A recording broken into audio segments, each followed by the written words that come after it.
Hello and welcome to episode 1470 of The Sleeper and the Bust. It is Monday, February 2nd. I'm your host, Paul Sporer. Joined this afternoon by my two buddies, Justin and Joe. What's up, guys? How you doing? Doing great. Doing great. Like I told Justin before, I'm feeling ready for 700 plate appearances, best shape of my life. It's that time of year. Let's go. Let's go. Moving Joe up my board. Justin, how you doing? I'm doing good. I just got out of the gym. Moving you up my board. Now, can I ask you something, though? It's pretty...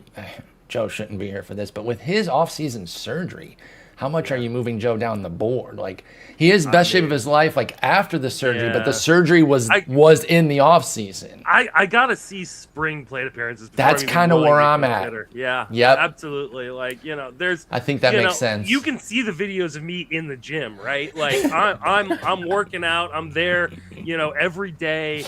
Like, I'm trying to get into that best shape of my life, but like, all we're hearing is noise. It's talk right now with Joe. I agree. But I'm gonna see. He got a little green arrow on the board, and then if he has a big spring, I'm taking him. If early. I can get him cheap enough, right? Oh yeah, I think right now in a lot of drafts, Joe is being slept on because of the off-season surgery. Everyone's like, man, that kidney surgery. What the hell are they gonna do about the kidney stones?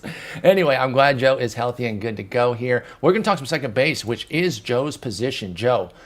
This was not a punishment. I want you to know that. Like, when you drew the second base rankings, it wasn't like, oh, we hate Joe. Let's give him this terrible position. Totally It's just rookie Joe's hazing. the new guy. But how bad is it? As bad as we think? Because Justin and I have been railing on this position all winter.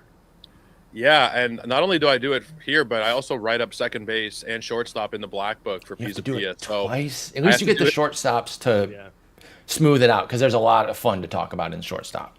Shortstop, yeah, it makes it. I usually do shortstop first, and then I end up, okay, I got to do second base now. It's not as bad as maybe the perception is. I think if you're in a shallow league, if you're like a standard 10, 12 team player, I think it's fine. For us who are more in the deep league realms, the 15 team deep mix leagues, it does fall off a cliff pretty quickly. There's maybe 7 or 8 guys that you feel really good about, and even within that top 10 top 12 group, there's Albies, who was horrible last year, droppable last year. There's Holliday, who hasn't really proven it yet. There's Brandon Lau, who's going to a tough ballpark for left-handed power. Keishel, who's not really done much in the majors. Matt McClain, who was awful last year. Like, even within the top 12, that's bad. The thing. You're getting all those big question marks in the top 12. And like Keishel, somebody I like, but that is already a gigantic question mark at like 8 at second base. So that's my problem, is how quickly it runs out of anything close to stability. And all of a sudden, yes, there is a giant group once you get to a certain point that is pretty same. And that's where some of the depth of it comes from. And I think Justin's even hit on that when we've been roasting second base. Like the 12 to 24 might all be about the same guy. But you have to get down to 12 for that, and that's pretty tough. So it's an ugly position, especially at the very tippy top. There's only 2 guys up there in the number 1 tier. Ketel Marte could have gotten his own tier, but you threw Jazz in there, and I totally understand that. They're the top 2 guys. I will start with you, Joe. Any hesitation on Jazz as the number 1, or is it just by default that he's number 1 with a bullet? No, I put Ketel. Oh, you have Ketel number 1. I'm sorry. Then you aren't in Jazz number 1 because he is higher in the draft board by a lot. 22 ADP to 39. So I assumed you followed suit there. My fault for assuming. You're on Marte number 1. So let's go ahead and hit on that. Again, I don't have any problems with Marte number 1. It goes against the draft board there. So you'd pass Chiz and just wait for Marte, yeah? I would, yeah. I mean, nothing against Jazz Chisholm, and he definitely fits a more well-rounded type of build that a lot of people are looking for in the early rounds. They want to get their steals. People want to get their steals, and Jazz is going to give you 25 to 40, somewhere in that range, and I totally get the appeal. But if you look over the last 2 seasons, 24 and 25 combined, Ketel Marte leads all second basemen in homers, in runs, in RBIs, in batting average, and he's also chipped in 11 stolen bases. So he's got 4 of the 5 categories. He's not a total 0 in steals, even though it's not something that you should really count on him for. He'll chip in a couple, but I think the rest of the profile is just so safe. What we've seen from Marte these last 2 years, he's kind of gone back to that 2019 season where he was an MVP candidate and 32 homers and he hit 330. What we've seen over the last 2 years, not quite to that same level with batting average, but he's averaging more than 30 homers a year, high 80s in runs and high 80 RBI and about 90 runs a season, with the batting average stability that you don't get from a ton of second basemen, really. So I think Ketel should be number 1, but I think it's very close. I wouldn't have a problem going either or here. If you're in 10 different drafts, if you want to go, you're not going to get 5 and 5, but if you want to mix and match a little bit depending on your volume, I'm totally cool with that. But I would have Marte just slightly ahead. I think that the advantage in the counting stats and in the power and in batting average just puts him a bit ahead of Jazz for me. Justin, you've got Marte's board up here for StatCast, and it's pretty red outside of his launch angle sweet spot. But he can overcome it with all the rest of the red on the board. It's a rich board of what he's able to do. You can hold some of the injury woes against him where he's been playing through injury or even missed time due to that. But the same thing would have to apply to Jazz anyway. And when we're looking at Ketel, we do have 550 or more plate appearances each of the last 4 years. He's my number one as well over Jazz. Do you sweep it there with the number one spot, Justin? Hesitation. That's Jazz. That's a Jazz vote. I think I tend to. Here's the thing. I think they both have the same problem, right? Yes. They both struggle to stay on the field at times. That's the only reason I'm surprised you went this way, though, is because you're usually more risk averse, and Ketel has the better record. This is why I'm never drafting either. I'm just going to be quite honest. Like it's going to be really rare that I end up with either of these guys. Like this is one of the reasons why I hate the second base position this year is because there isn't a lot up top.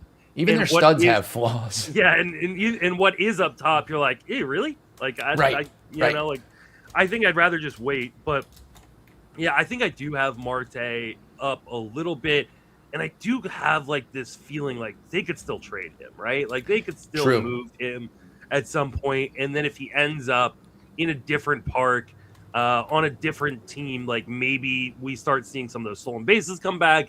Maybe we see like a little bit more power because hey, like it's not the best place to necessarily hit.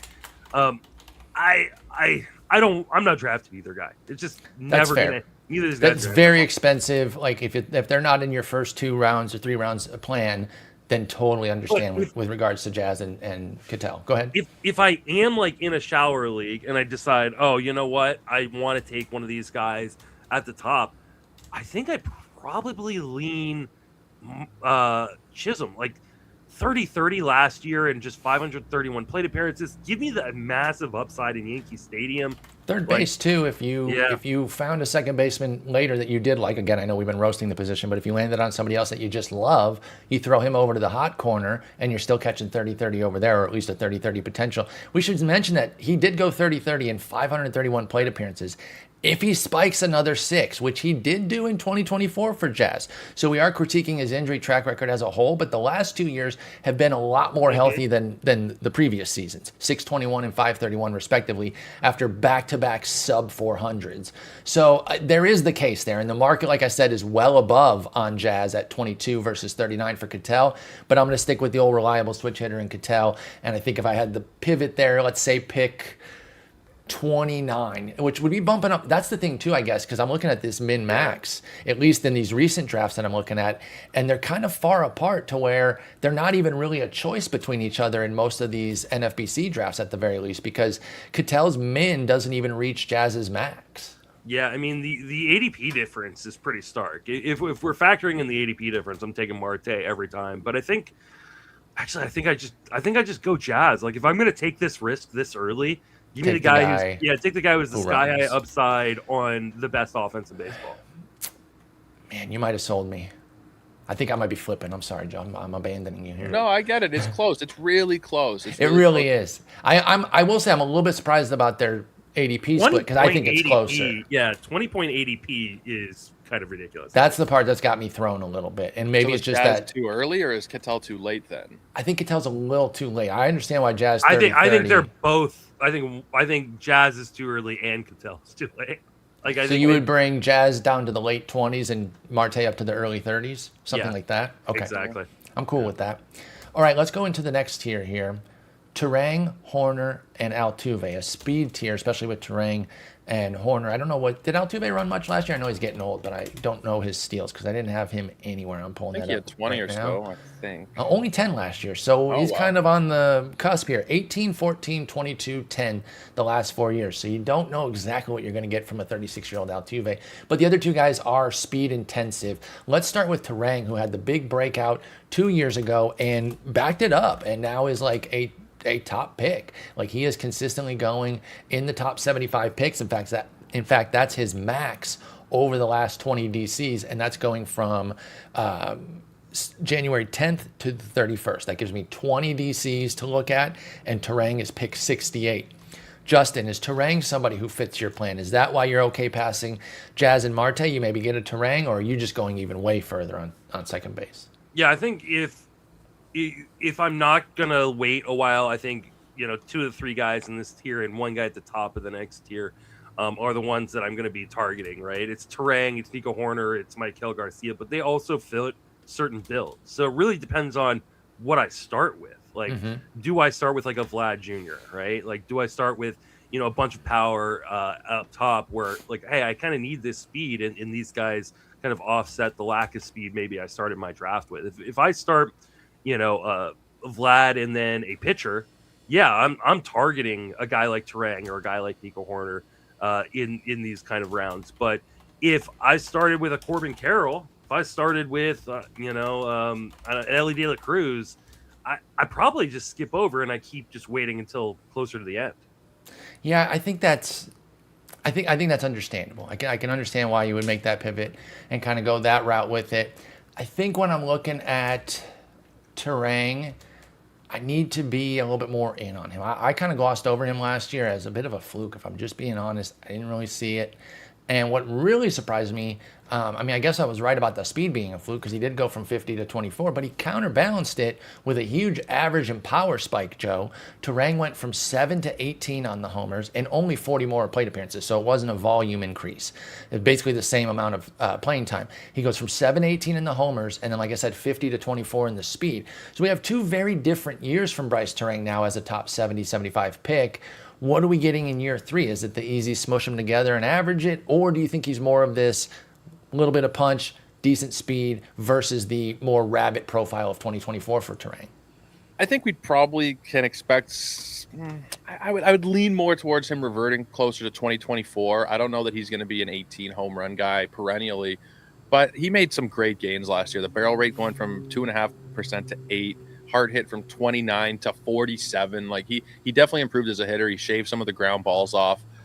I just don't know that we can expect 18 again. I think, 14, 13 home runs with 30 steals and a 265 average is probably about what I would expect from him. But where I think he might be a little bit underrated is just that every year we always, as a baseball fandom, underrate the Brewers. It happens every single year. People never give them their due. And when you look at the top of that order, Chourio, Turang, Contreras, Yelich, Andrew Vaughn, that's a really solid top of the order there. Even if you don't want to include Vaughn, even if you don't believe in what he did, even that top 4, you got Chourio right ahead of him, Contreras and Yelich right behind him. Yep. Turang is in a great opportunity to repeat the runs and RBIs from last year. I just think the homer and stolen base lovers are going to be kind of interesting to see where they land. I think he could be a 15-30 guy. Maybe he keeps adding on to the power and he becomes a 20-20 guy. But I think if I had to put money on it, I'd say maybe 15 to 30, 35 stolen bases is how I would probably look at it. 15 homers, 30 stolen bases, something like that. I'd have no problem with that from Turang. I'd take more of the same, and I'd take a reversion back to 2024. He is tough if you're somebody where you do the projection tracking while you're drafting. Tough in that, like, yes, the projections are just kind of averaging it. They're giving him like 13 and 30, which isn't quite averaging it, but it says bring the power down a little bit, send the speed back up just a little. I really wish I had a better read on this, though. Like, he did double his homer to fly ball rate from 6 to 13 for Turang, and that's a big part of the home runs. I don't know if that's going to sustain. He never really showed a penchant for doing that, right? Because we never really expected him to be a power guy, but his hard hit rate also went up from 30 to 47. So it wasn't just some lucky fly balls. He was tattooing the ball a lot harder. Exit velo, which I know is flawed as a composite, but when you move up 4 points from 87 to 91, that's a big deal. Max EV, 107.8 to 111.2. I'm just saying a bunch of numbers to say the same things on Turang here, is that he made a lot of changes behind the power, Justin. I'm inclined to give him a decent bit of credit for it, and I think maybe he can hold a good bit of these gains here. Do you think Turang can do that with the power, or are you betting on him more for speed? I think I'm betting on him more for speed. I do think the power probably comes back down to earth. He just doesn't elevate the ball quite enough to, I think, repeat the 18 home runs that we But saw. even that jumped 5 points. You know, Sure. it's something. 26 to 32, 6 points even It's on something, the fly but ball rate. It's not like the part of his game that, and you look, he only had 7 home runs in the second half, right? Sure. So like it started to go back down. Now he did keep the launch angle actually higher in the second half. So In fewer games too, right? So like comparatively. You know, so like there is a world in which, hey, like he does do it, but I don't want to project that. I want to project for 14 home runs and then Wait, hold the phone, please. I have to interrupt this time. Bryce Turang had 12 homers in 63 games in the second half versus 6 in 93. So the power actually skyrocketed in the second half. That makes sense too with him raising that launch angle then. Right, So, like because you did mention that. So like and we always try to be careful about getting too heavy on second half stuff, right? Just because it's not always the strongest indicator. I know it's the most recent thing. So I don't want to use that to like strengthen the argument a ton. Just to say that like there are more power metrics here than I thought. And even if you take his Bryce Turang we're still talking about here, if you take his 2025 fly balls and you give him what he would normally do or what he's done for his career in the homer to fly ball rate, they would come back down to 10. So if that craters, if he can't live in like a double digit range, which is normally average, but he's a career 8%, that will crater his power. I do agree there because he doesn't hit enough fly balls to not have a good homer to fly ball rating. And you don't really know how to project somebody's homer to fly ball. So I agree that he's a wild card, and maybe it's another one of these where I'm going to project safely. And if I'm filling in my projections with each draft pick, when I take Bryce Turang, I might just put 9 homers just to tell my brain I got to draft more homers around him. I mean, you can do that, but I think he's a safe double-digit guy. I think so too, but I just want to be safe. Yeah, I think you can still project more than that and still be good. Like project 12, and then anything on top of that is gravy. But like, I'm really impressed with the second half. Right, like we saw a hard hit rate, his hard hit rate go up, his barrel rate go up, his launch angle go up. And not at the expense of contact, right? Still at 88% zone contact and a 21.5% O swing. So, 8% swinging strike rate. Like, all the contact numbers stayed good or in some cases got better, while the StatCast, power metrics went up. So, I really love Turang. He was a big, I was a big proponent of his coming into last season, and, I was rewarded. And I think he's going to be a big target of mine in a lot of drafts. Yeah, the more I'm looking at Bryce Turang here, like I said, I had to go deeper, kind of figure him out a little bit more, get a more firm feel of where I'm at with his skills. And the more I'm looking, the more I like. And again, thrown in with the depth or lack thereof of second base, I could see myself taking him at that 70 pick pivot point.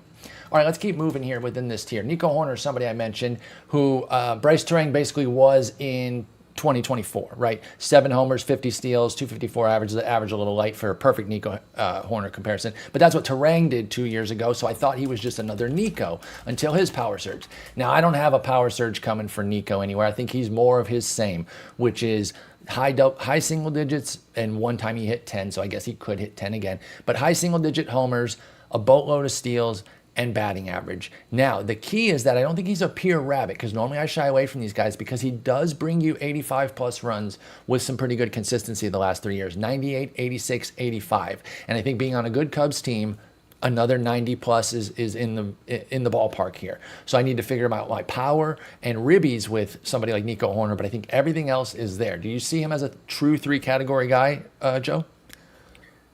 Yeah, I think that you bank on the 3 and then maybe you get lucky and he has a Turang type of season where he can boost the homers. But you're getting runs, you're getting steals, and you're getting a good batting average. I wish that we could project him as a top of the order bat, but I think he's probably going to bounce around a little bit like he did last year.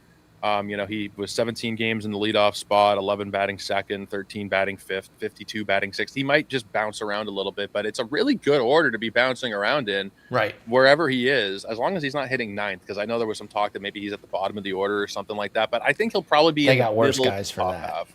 Yeah, that'll be the Carson Kelly, the Ballesteros, whoever it ends up being, maybe PCA, depending on how the year goes. Who knows? Dansby should be lower than Nico too. Like Dansby's a nice, solid, but put him in the 7, 8, 9 slot. So excuse me. Looking at Nico, that's a good point about leading off, because when I'm bringing up those runs totals, I do think he probably needs to be in the top third of the order to push 90 runs. So it might be closer to the 80, 85 if he is batting 5-6, depending on how things shake out there. Justin, you brought up his StatCast for us here with Nico Hoerner. What do we see in just confirmation that he is indeed the contact god who is devoid of power?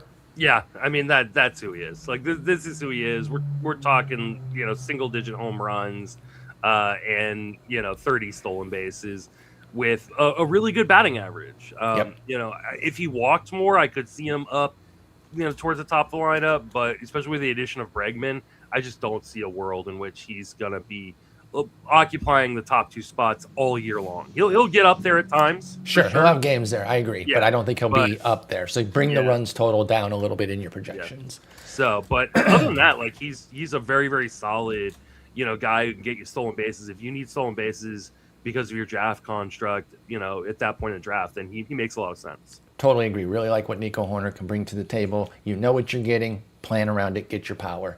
You could get this guy to supplement the power. Jose Altuve has been a power source for the majority of his career.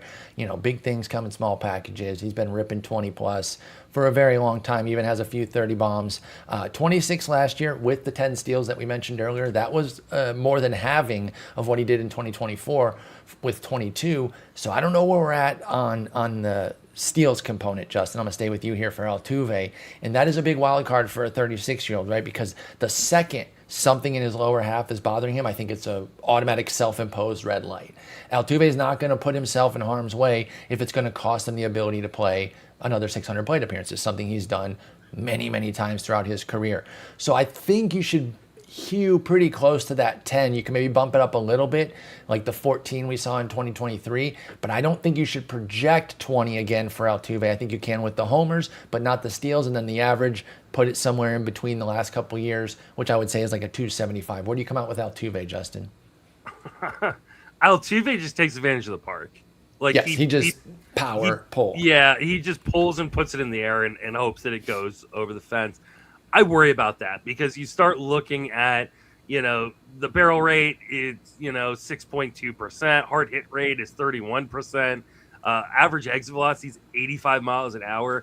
And I do feel like we're getting to a point where he is just going to fall off and it's going to kind of be over. And I just don't love him enough to take this gamble where he goes. I think that, you can take other shots that are interesting later on. And I'm just standing. Look at how blue the StatCast profile is that I've got up there. Pretty bleak. It's pretty bleak. Pretty gross. And maybe he, has got another, run or two in him. But it's 36 though, yeah, right? 35 turning 36. I think I'm done with Jose Altuve. It's about pick 130. Yeah. And let me get the home roads on the homers. 15 and 11, not as crazy as I would have thought, but I would be interested to see what the road ones look like, if there were any interesting pull left field parks where maybe he took full advantage. He got 3 in Dodger Stadium. I don't know what their situation is like. 2 in Sacramento and 2 in Yankee Stadium. Both of those check out, although Yankee Stadium much more friendly to left-handers, not righties. So I'm not blaming that on the park or anything. So he still showed some road power there, Joe, with regards to Altuve with 11. And that encourages me a little. I mean, Justin has this ugly-looking StatCast up that we probably shouldn't even be able to show. It's kind of an NSFW sort of situation. And not if anyone's watching this at work, it's not the kind of cool NSFW. It's very much look away. It's hideous here, Joe, and yet he's still ripped 26, and it shows you that, we love when somebody's StatCast profile is blood red, but it is not a prereq to success. How do you handle that with somebody who's also 36, which I know the age thing is the biggest concern here with Altuve, but where do you come out with him? The age is definitely the biggest thing for me because Altuve's career, if you look through the StatCast data year in and year out, it's not ever been amazing. Go back to those homers, Justin. Sorry, keep going. He's had better. He's had better expected home run numbers and expected batting average and expected slug and things like that in the past. But in terms of the exit velocities, he's never been a guy who's really hit the ball that hard. For his career, it's a 6% barrel rate, 32 hard hit. But he's managed to defy the expectations every year that he's going to have a 300 home run career, and he's 5'5", 5'6". Nobody would have expected that. It's crazy. He did hit 11 on the road, but this expected homers by park metric, which Justin and I like to look at on StatCast, does say that it was still his best park by far. Like, he still belongs in Houston. 26 expected homers there, way better than any other park listed. Philly's the closest, and obviously he'll hardly ever play there, even if he even does this year. So yeah, like, where do you come out then? Because again, the age factor now, we're in that zone where a cliff dive could happen without warning. It doesn't have to be in the numbers anymore. Once you hit that mid-30s zone, you can just go. I don't worry about that as much for Altuve, but you never really know when that's going to happen to someone. So is he somebody that you pick around pick 125, 130, Joe? I don't think I've landed on him yet, but it's not because I'm, totally against him. He's not on like a do not draft list or anything like that. I think he can still give you a season kind of in line with what the projections are expecting. 20 homers, 10 steals, decent batting average. Still a solid lineup around him, especially if we have a healthy Yordan Alvarez season, which, who knows, but that would do wonders if he's even able to get 100 games of Alvarez behind him.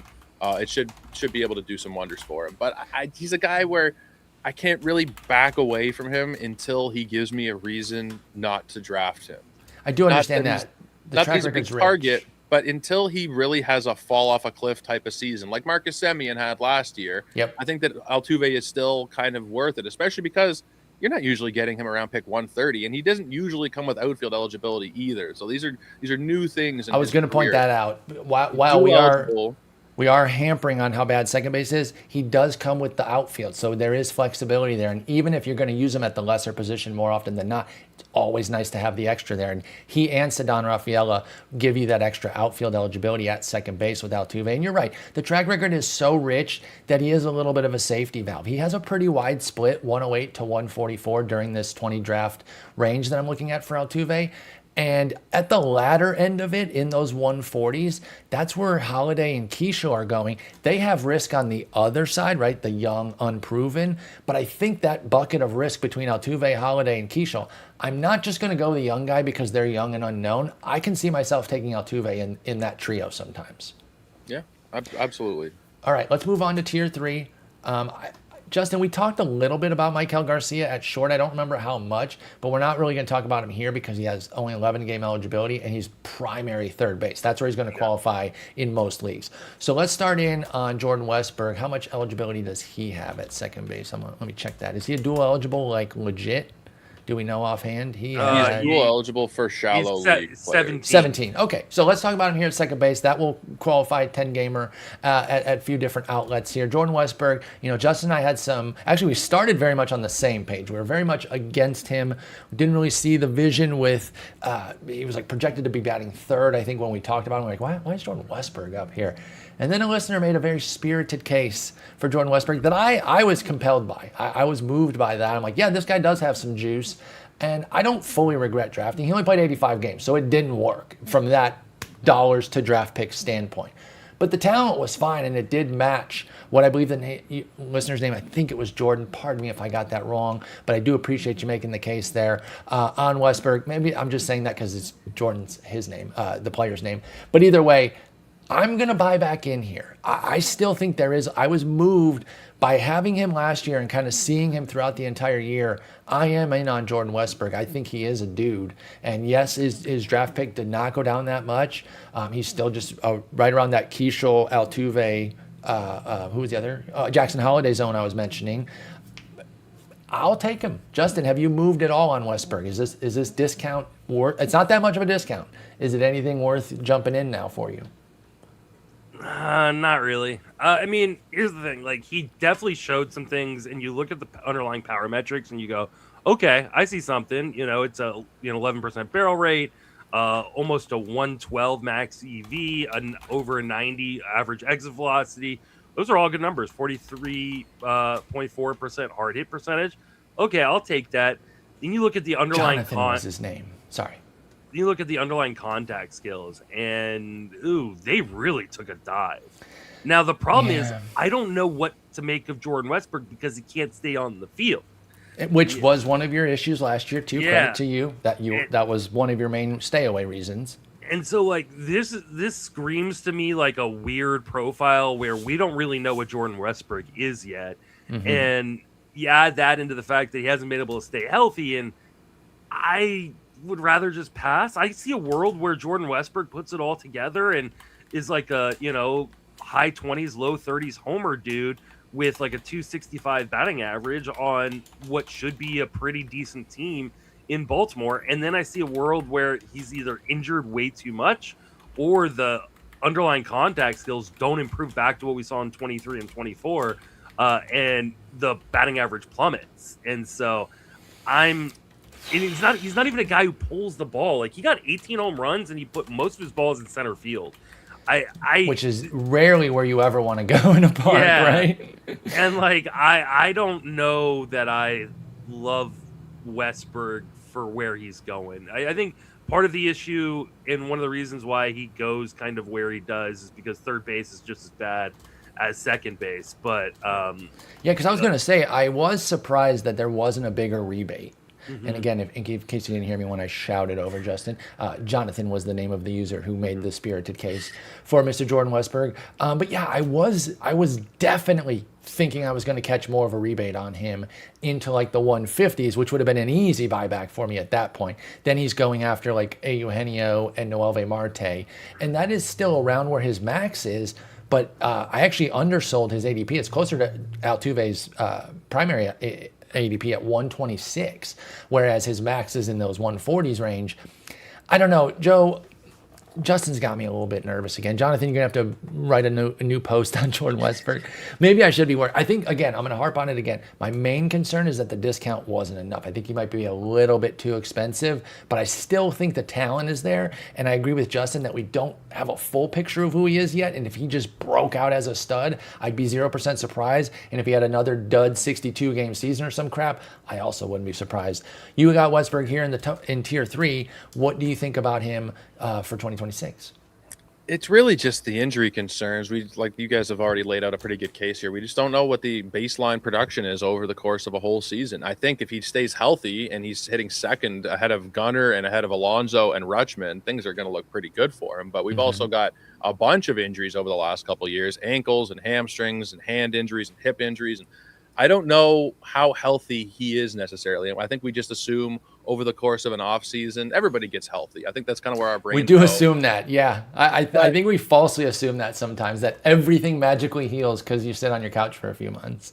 But he did end the season healthy. He played the last 2 weeks. He missed, end of August, beginning of September. But he did play the last couple of weeks. They didn't look amazing, but he was back on the field and playing. I just don't know that I want to be taking a shot where he is currently going in drafts. That 120, 130 range, it doesn't feel that bad, but there's still a lot of great players on the board. I mean, I don't expect it to continue, but Eugenio Suarez has been going behind him. There's a Matt Chapman, who's really been a solid fantasy asset the last few years, going behind him. Barger is 100 picks cheaper and in a similar situation, probably hitting second for a good lineup in the American League East. I just don't know that Westburg's price warrants what we've seen to this point. You just gave the reason I won't take him with Barger. I'm so obsessed with Barger, and their price split being that, and to me, I think it's more that Barger's a little underrated. Well, no, actually, maybe it is that Westburg's overrated because, like I said, we didn't get a big enough discount on him. But Barger at 218, I know we're comparing two third basemen here because Westburg is more shallow league second base. But yeah, I think I am going to end up passing this year because another guy I love who also has injury concerns, but he's 70 picks cheaper, is Royce Lewis. Yeah. Why wouldn't I just take Royce? Yeah, exactly. I know he also has the same injury concerns, if not more, but it's also 70 picks cheaper. So yeah. Again, Jonathan, I give you full credit for the excellent spirited case that you made last year. I do not regret picking him. I'm not going to chastise you because it didn't quite work for us. But I don't know if I'm going to jump back on this year. The price is just a little too steep. Can I give you another name that's going even later? Yes. Why is Max Muncy going 266? I just drafted him in the speakers draft, in the FPAS speakers draft at pick 234 without blinking. Because, the ADP says I could have waited, but I didn't want to lose him. And I feel like he's a not free, but, like a cheap 30 homers. I think he's back. I think Muncy's going to be a dude this year. I'm totally with you. his numbers after he got his eye problem, I forget the glasses or the he got corrective lenses. His numbers were like, it was like a 150 WRC. It was just plus. injuries that kept him off the field. Like if you're gonna take an injury risk player, give me Max Muncy going 100 picks later. In an elite lineup, yes, he's much older. We'll grant that, but he has done it. Yeah, I'm totally with you. So again, at least for the third base piece, and I don't play in any leagues where Jordan Westburg's second base eligibility would come in. I will say this: if he had second base. What? Oh yeah. So I will have Tout Wars where I might draft him then. But if he had second base in NFBC, I'd be singing a different tune because I disagree with you, Justin. I think second base is a good bit worse than third. It's worse at that spot. Okay. I think it's we'll go off that then. Just as deep as third.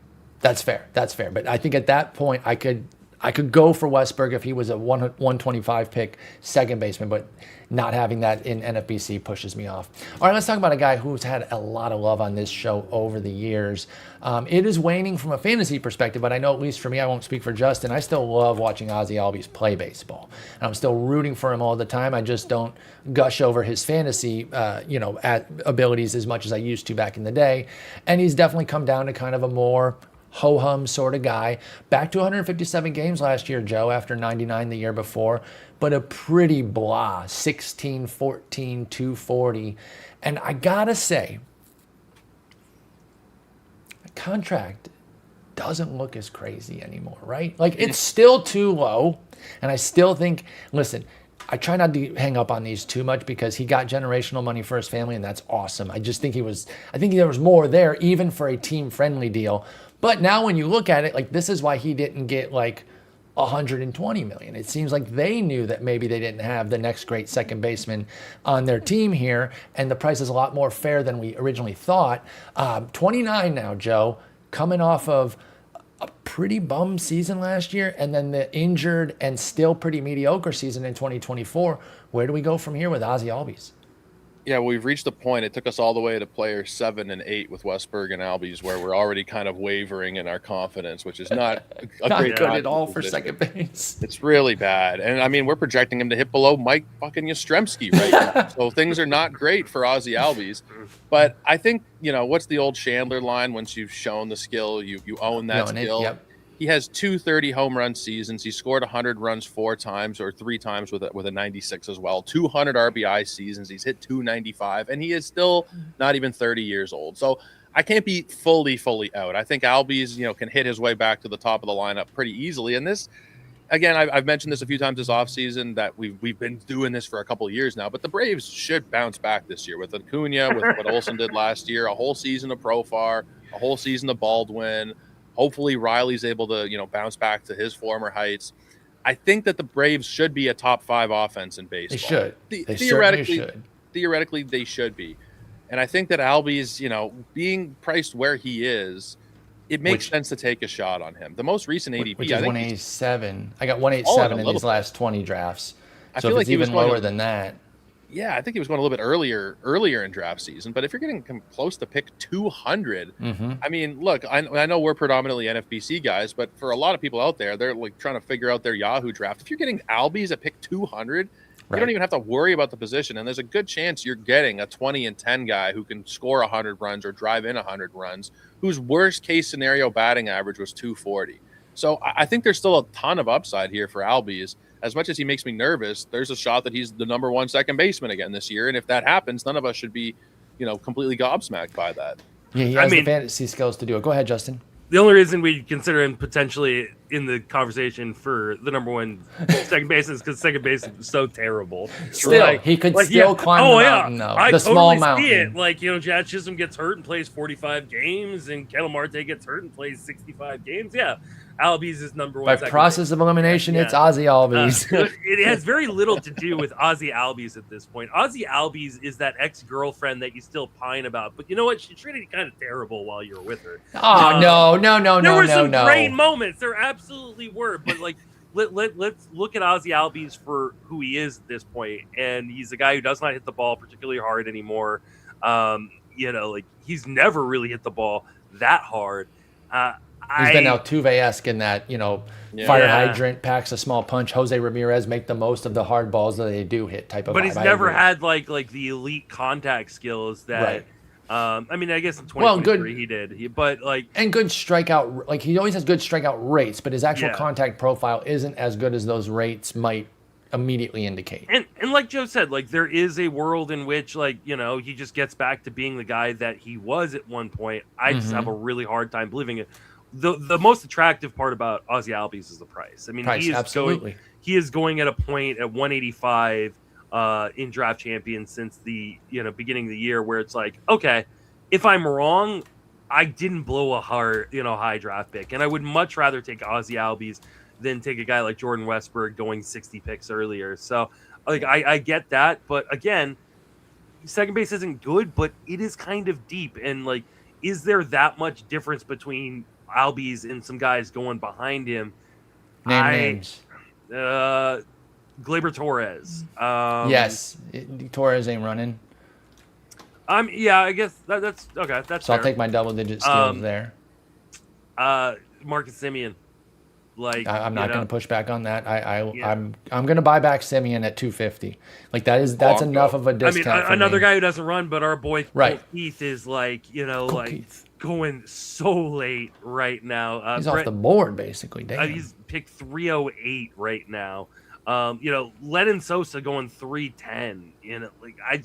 There are guys that I'm like, all right, screw it. I'll take a huge discount. Maybe I'm getting a little bit of a worse player, but I'm Sure. okay with that. I mean, yeah. Matt McClain going 40 picks later. Matt McClain's interesting as a comparison point there because he can do the same things. He's also in a quality lineup or should be quality lineup with Cincinnati. I think that's your strongest case there. I thought you were going to give me Otto Lopez, and I was going to push back on that because I think Albies is just in such a better lineup that advantage will clear. And a much better park too. But right, and so that's why Tommy Edmonds going almost pick 300. That's fair. I'm not going to push back on that one either because, pick 300, another piece of the Dodgers lineup on the cheap, second base outfield. I am in on Edman as well. I'm not out on Albies because of those guys. I like those guys with him, though, especially if I wait crazy on second base. And let's say Albies is my actual second baseman. I'll take one of those guys you mentioned as an MI.